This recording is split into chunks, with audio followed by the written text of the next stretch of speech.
Let's think about cars for a moment. The car that you've had in mind was likely painted with your favorite color. The paint is not only there to make your car look pretty, but it has a more important purpose, to prevent rusting. When iron and steel are exposed to oxygen and moisture, rusting will occur.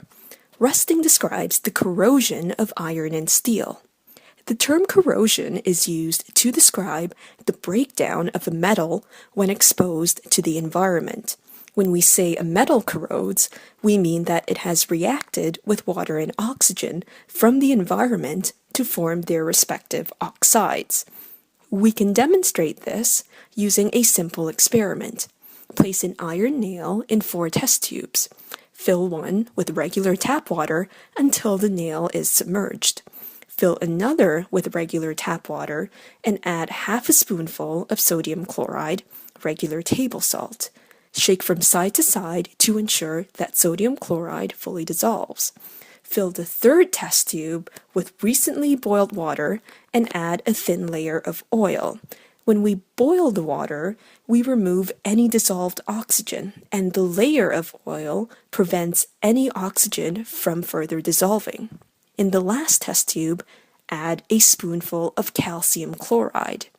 Calcium chloride removes moisture or water.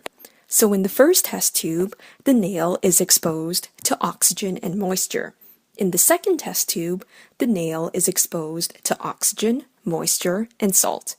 So in the 3rd test tube, the nail is only exposed to water. In the 4th test tube, the nail is exposed only to oxygen. Stopper all 4 test tubes with a rubber bung and let stand for a couple of days. You will find that the nails in the 1st and 2nd test tubes have rusted. In particular, the nail in the 2nd test tube has rusted more than the nail in the 1st test tube, and the rust has likely flaked off. You may see a reddish-brown precipitate at the bottom of these tubes. The nails in the 3rd and 4th test tubes have not rusted. So what has happened here? The iron has undergone an oxidation reaction, forming hydrated iron trioxide or rust.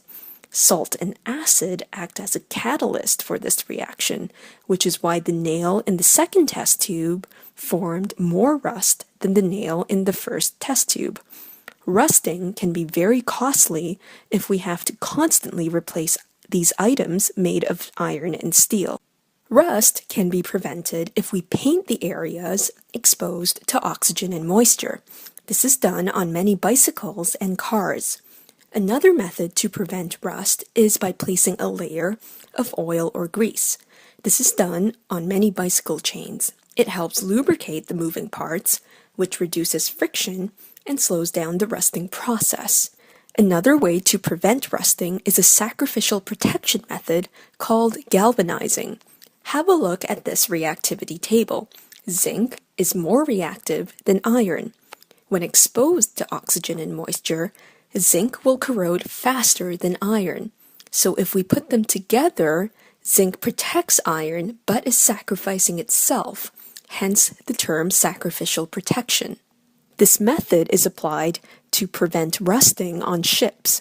The oxidation of zinc can be described using this following equation.